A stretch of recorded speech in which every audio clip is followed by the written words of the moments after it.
We've got Celia, who's 6, and we got B, who is 4. I'm going to give you a marshmallow. If you want, you can eat this straight away, or you can wait for a bit until I come back into the room and you'll get a second marshmallow.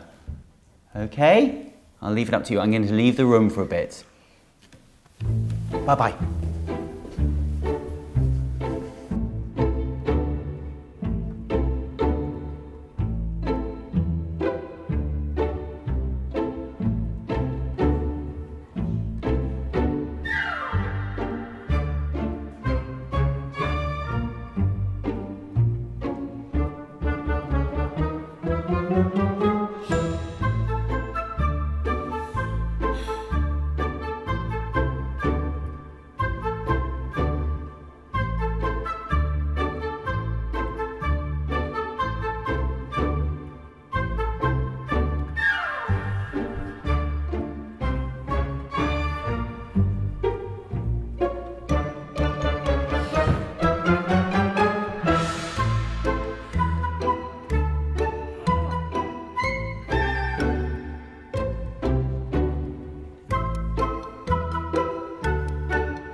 Okay, girls, how did you do? You haven't eaten yours. And what happened to yours, B? Where is it? What, it's there in your tummy? Is it? So you couldn't wait for another one.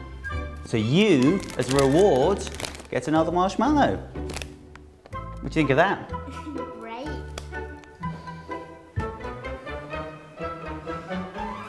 Tasty? Okay, so those of you that may or may not have seen a video a bit like that before, it's an experiment that was done in the 1950s, and it was done to show that some people are wired to cope with sort of deferred gratification, and some people aren't. And what they did in the 1950s, and that's a modern equivalent of it, was they went then to revisit those children later in their lives, and those that were good at deferred gratification, so the girl on your right here, went on to have actually much more sort of impressive or successful professional careers. So it's just an idea that I want you to sort of think about while we go through the sort of presentation we've got today. So I called it Marshmallow Investing, and there are 2 stars. So what I want to do today is try and sort of take you through a few things. I want to take you through 2 bad errors of omission I made in my last 6 years of running money.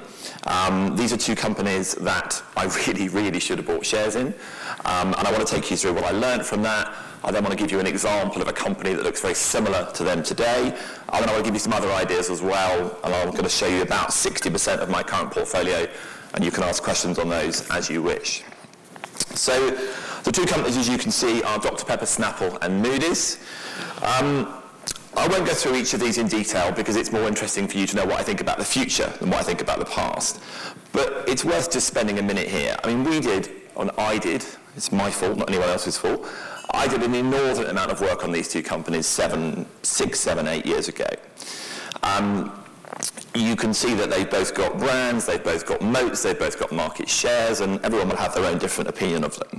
But in terms of what we look for in businesses, they have a lot of what we look for. So we look for high return on tangible capital, we look for businesses that operate in a good industry, we look for those that have a demonstrable moat of scale, market share, brand, something of that nature. We look for businesses that can grow, but that can grow with low cost, and we look for businesses that allocate capital well.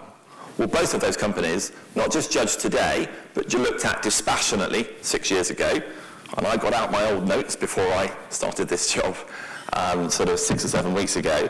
In my old notes, it basically articulated all of those points, okay? So, excuse me, so how did we miss them? How on earth, bearing in mind we write about this sort of thing, we articulate this sort of thing in our investment letters and on our website, how did we miss these companies when they demonstrated all the traits that we sought? Well, the first is that we were dumb, Possibly. But if you're writing something and saying that this is what I think you should look for, you're articulating it, you're understanding it well enough to think through it. So how did you miss it in practice if you saw it in theory? Well, the other possibility, I think, is that we were just busy fools, and I think there's a lot of truth in that. So even now, I like looking at lots of new stocks, lots of new ideas. And 6, 7, 8 years ago, I was looking at all sorts of different ways to run money. I was looking at deep value, I was trying to look at compounding more, I was even, for my sins, looking at risk arb, knowing that Buffett had done a successful career out of running that early in his life. So I was looking at lots of different strategies and lots of different companies.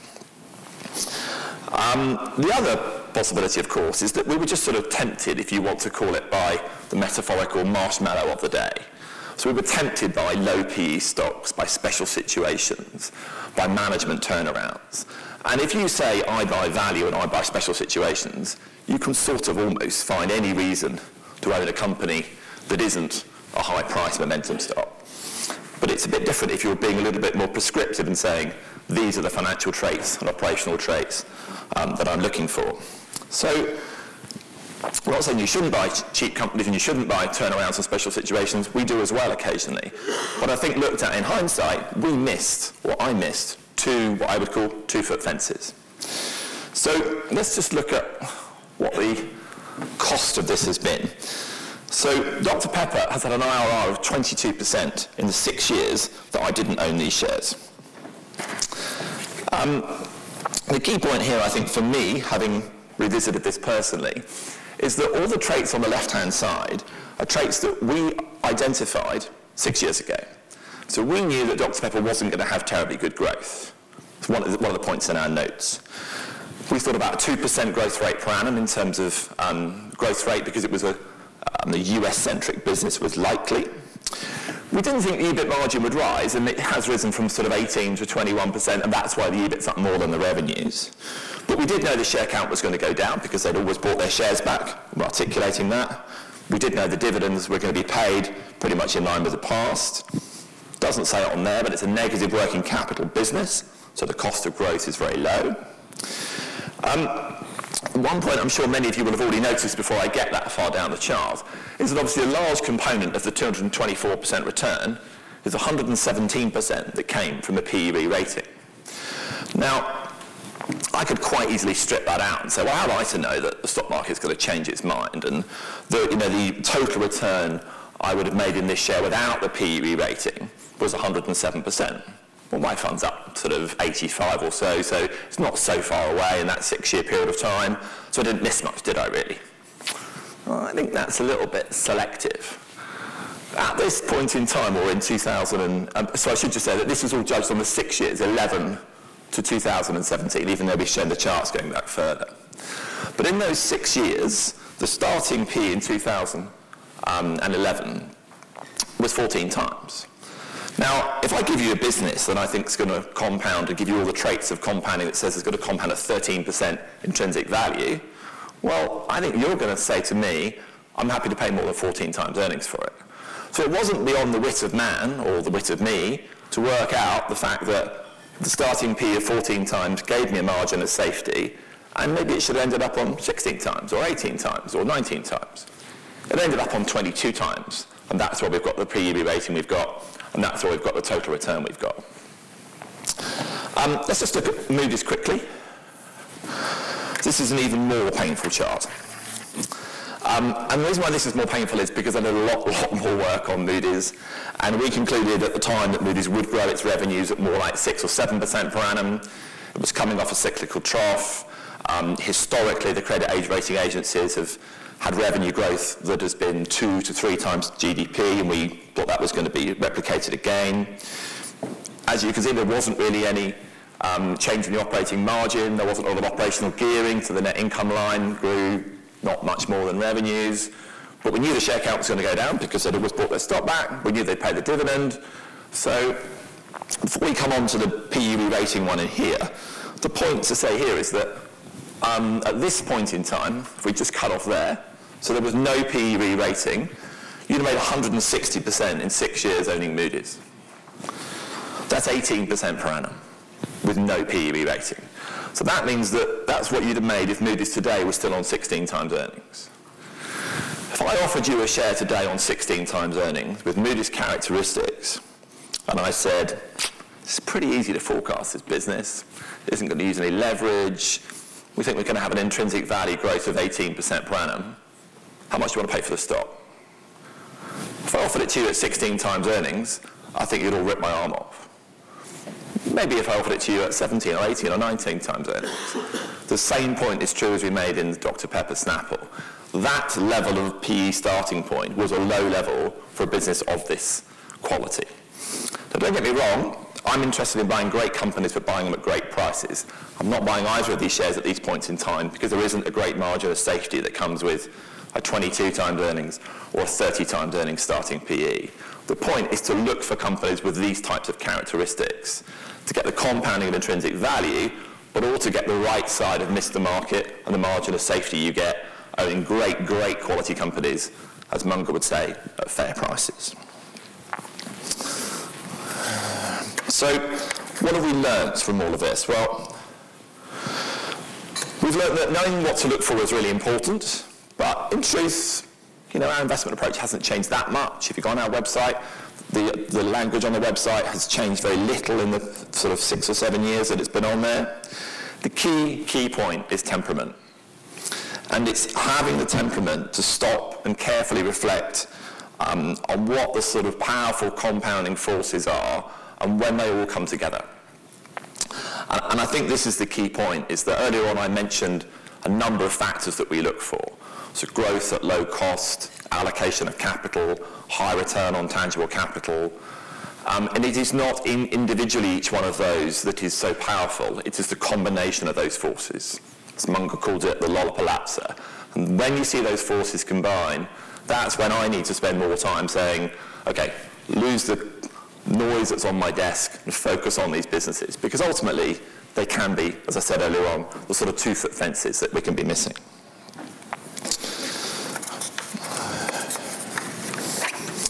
So before I come on to an example today that I think is similar and you should look at and be spending more time on than maybe you might be, I thought I'd just give you some other examples of some holdings that we own. What I'm giving you here is about 60% of the portfolio we've got in our fund today.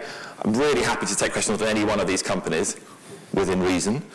Simon did a great job for me. Where's Simon? He's out there somewhere, but he did a great job yesterday in terms of taking you through the attractions of Sports Direct and Ryanair. So we can take questions on those, but to be honest with you, he did such a great job, I wouldn't change a word. I'll be honest, if I was picking a stock for Christian's stock picking competition for the next year or two, I'd pick Sports Direct, or I'd pick Wells Fargo. And if you want to talk about either of those, we can do that in the Q&A.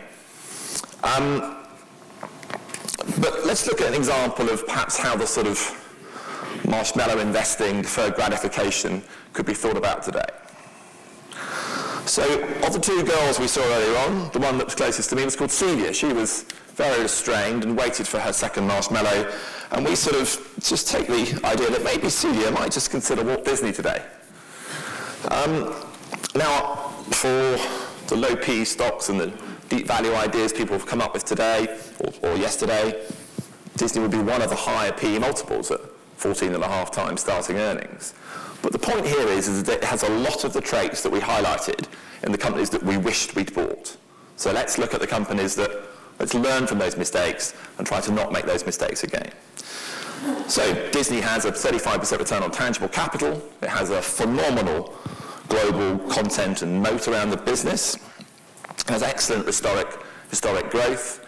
It's compounded EBITs at 13% per annum since 2003, compounded. The chart on the right I think is quite interesting because obviously they made the odd acquisition of late and those acquisitions effectively can dilute your share issue if you have to issue significant shares to do so. But revenue per share at Disney is up 3 times in 17 years.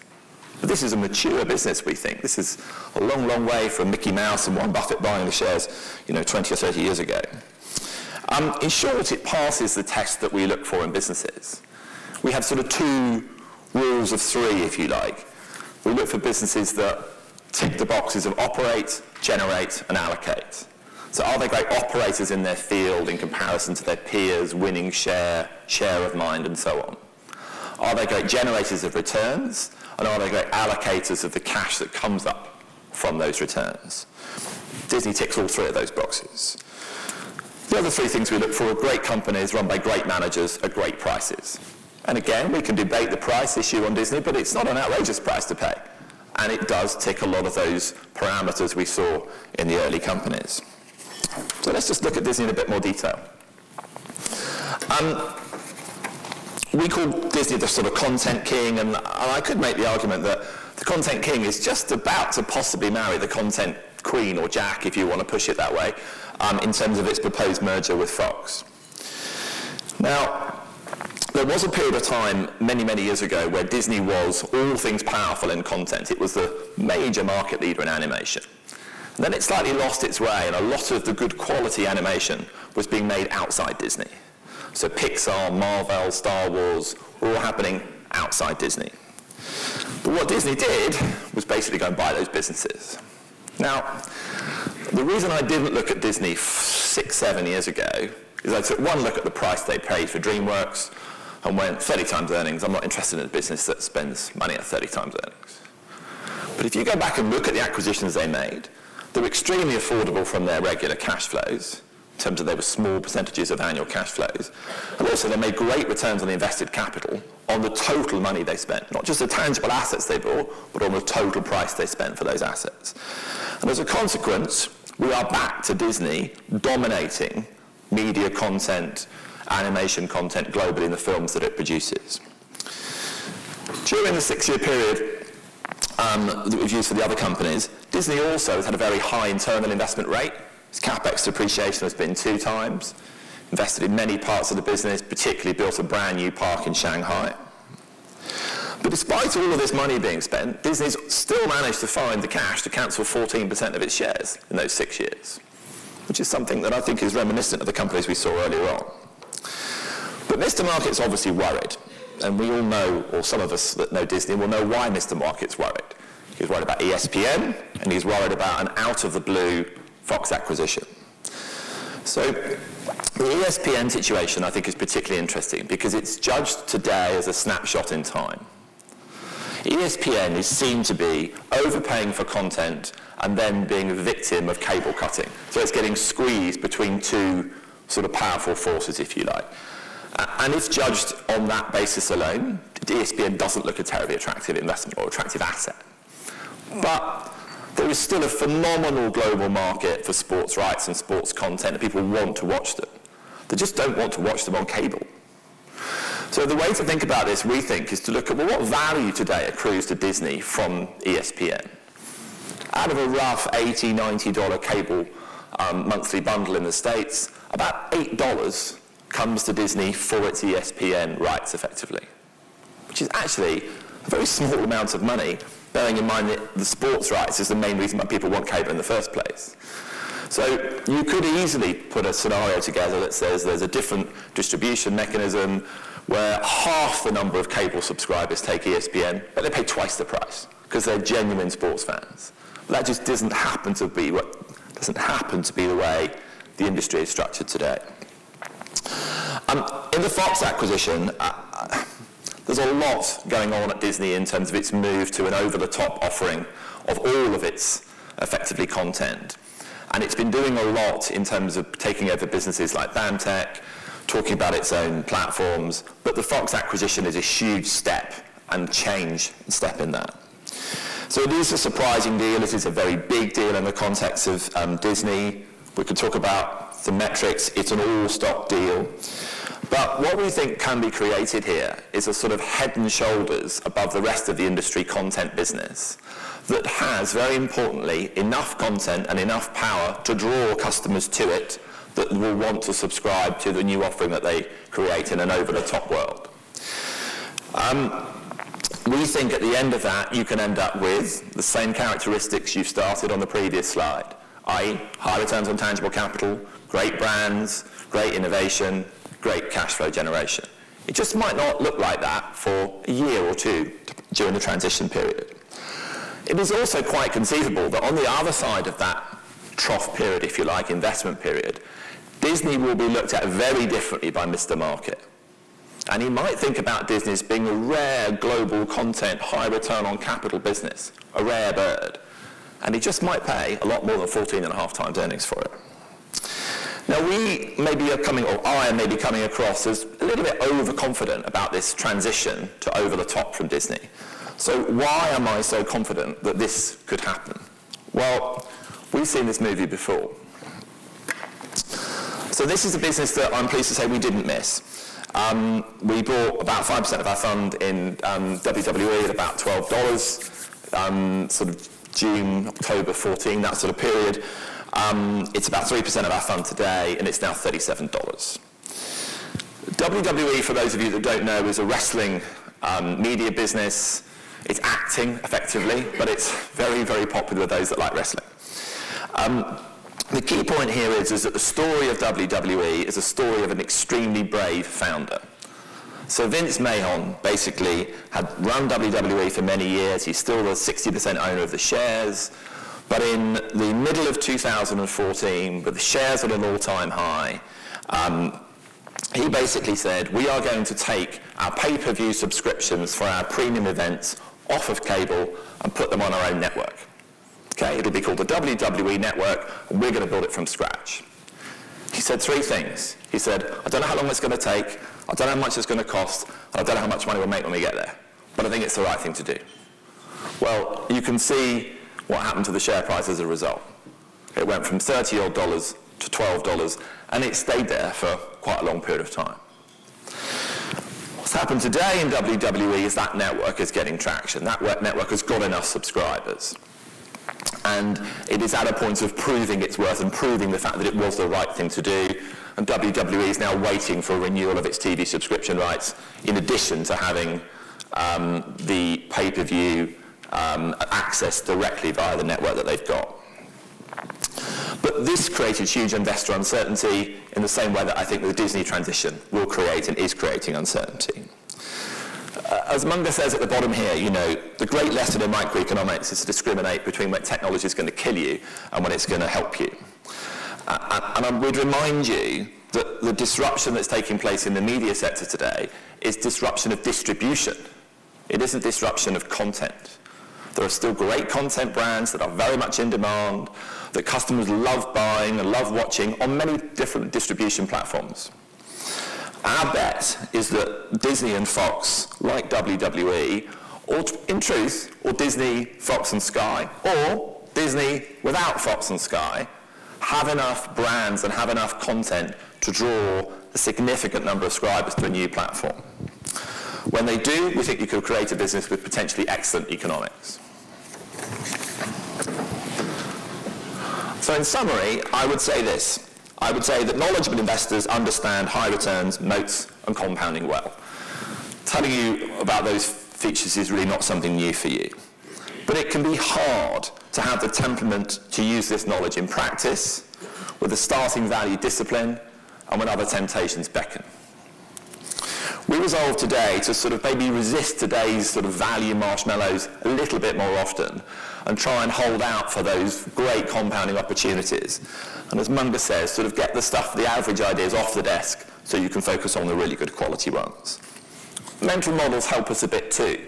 So rather than just saying now that we buy compounders and deep value, we talk about having rare birds, so Formula One, Disney, WWE, mispriced compounders, Ryanair, Sports Direct, and capital cycle plays, shipping, banking if you like. I finish most of the presentations I do with this slide because I just sort of feel it encapsulates lots and lots and lots of words that everyone gives at conferences. At the end of the day, what we're trying to do is find great companies and find them when they're priced like bad companies. That really is our job. Charlie Munger said something new recently which I really enjoyed, and I've used it a few times now, is that where there's mystery, there is margin. And I think that's absolutely right, Charlie. Thank you very much for your time. Delighted to take your questions. Thank you. Any questions for you?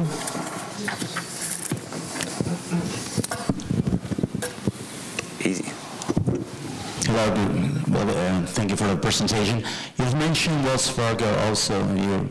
What is your thesis about it from here to come? Thank you. I'd like to admit that this was not a stage question, but I'm really pleased you asked it. Because I originally was going to present on Wells Fargo, and then when I saw the mistakes I'd made in these stocks and I did the work a few weeks ago, I thought, what the hell, I'll share that instead. But Wells wasn't a good example of these. Wells, I think, is a really interesting example of a business that everybody loved and fated not very long ago, that everybody now thinks there's something terribly wrong with. For those of you that have got different systems, Bloomberg, FactSet, whatever, go and look at the long-term ROA of Wells Fargo and the long-term ROA of companies like JP Morgan. And go and look at the long-term ROE of the two companies. These are businesses that were forced to take capital in the credit crisis but didn't need it. So these are businesses whose returns pre the crisis were arguably sustainable because they had a sustainable capital structure.